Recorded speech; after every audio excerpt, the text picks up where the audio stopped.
शहर के हजारों पटरी व्यापारियों के साथ पुलिस के द्वारा दमन किया जा रहा था। 10 दिन तक ना कोई सोया है, ना किसी ने खाया है और ना ही कुछ कमाया है। उनकी स्थिति क्या होगी?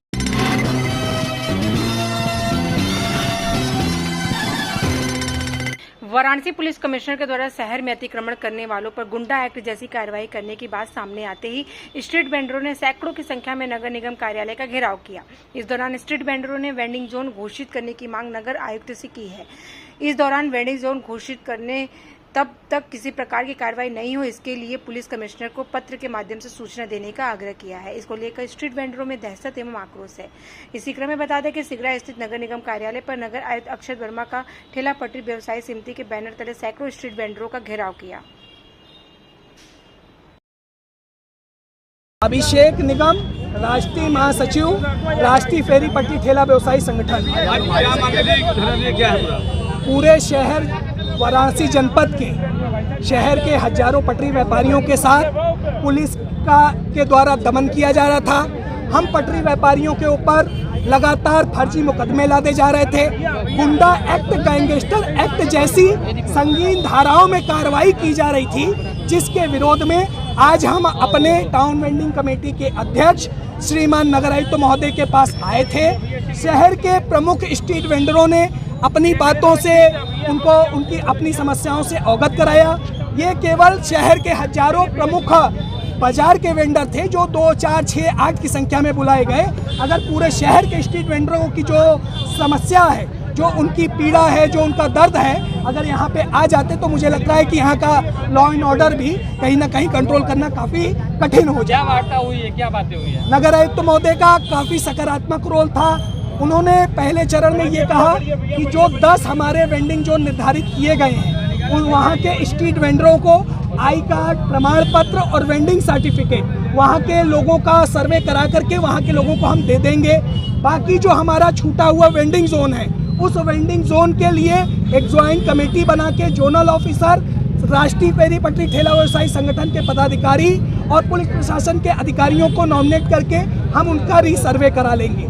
तीसरा जो प्रमुख और बहुत बड़ा इशू था कि कमिश्नर ऑफ पुलिस श्रीमान मोहित अग्रवाल जी को आज इस पत्र का संज्ञान लेते हुए उनको तत्काल प्रभाव से अधिनियम के अनुरूप इस कार्रवाई को रोकने का आग्रह करेंगे और पूरे बनारस के पटरी व्यापारियों के साथ किसी भी तरीके का अन्याय नहीं होगा। लगातार आप विरोध करते हैं और उसके बाद ही मांगे पूरी नहीं हो रही है, क्या मांगे इसकी? एक बात आप समझने की कोशिश करिए, ये काशी है और काशी से लोगों का एक आत्मीय जुड़ाव रहता है। पहले हमारी संख्या 24,000 की थी, आज हमारी संख्या 58,000 की हो गई, कल हमारी संख्या 1 लाख की हो जाएगी।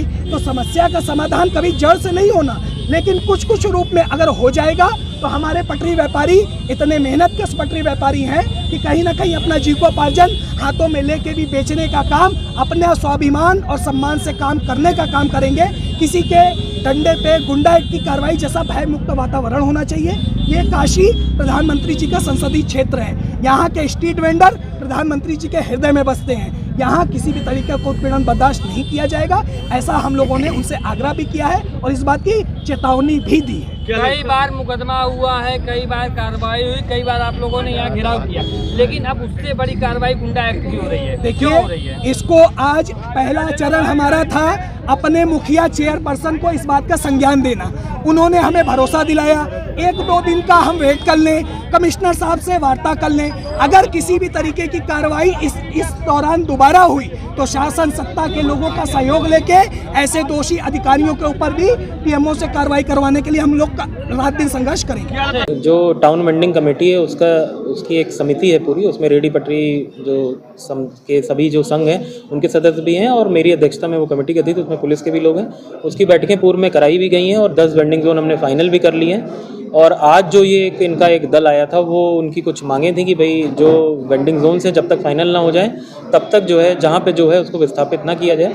तो इस संबंध में उनसे वार्ता की गई और जो एक एक्ट बना हुआ है टाउन वेंडिंग कमेटी एक्ट 2014 का और 2017 की जो नियमावली है उसके जो प्रावधान है उसके क्रम में इस समिति ने ज्ञापन दिया और उन्होंने अनुरोध किया है कि जो पुलिस से भी इस संबंध में वार्ता कर ली जाए। तो उसके संबंध में आश्वासन दिया गया कि जो भी प्रावधान एक्ट के उसके हिसाब से वार्ता करके अग्रिम कार्रवाई कराई जाएगी। आरोप है कि पुलिस प्रशासन जो है गुंडा एक्ट लगा देगी है।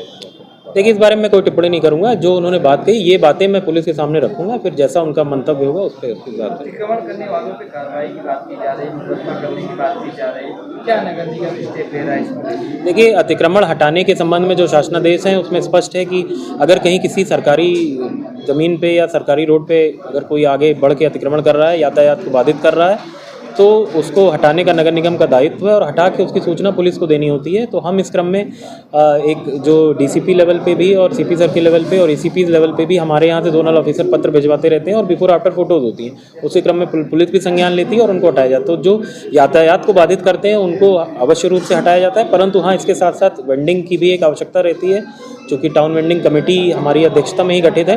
तो ये भी हमारा कर्तव्य है कि जो वेंडर्स हैं उनको समुचित रोजगार मिलता रहे। तो दोनों को बैलेंस करने के लिए ही पुलिस से समन्वय और इन सभी संघों से समन्वय किया जा रहा है और उस पर आवश्यक कार्रवाई कराई जा रही है। अभियान नहीं, देखिए, अतिक्रमण अगर किसी सरकारी भूमि पे तो हर जहाँ भी है वहाँ पे होगा, इसमें कोई जगह नहीं देखी जाती है, सब जगह कार्रवाई होती है। लेकिन मैंने जैसे कहा कि समन्वय बनाकर रोजगार भी चलता रहे और जो यातायात बाधित ना हो, इस तरह की हम वेंडिंग जोन्स बनाएंगे। सर, शहर में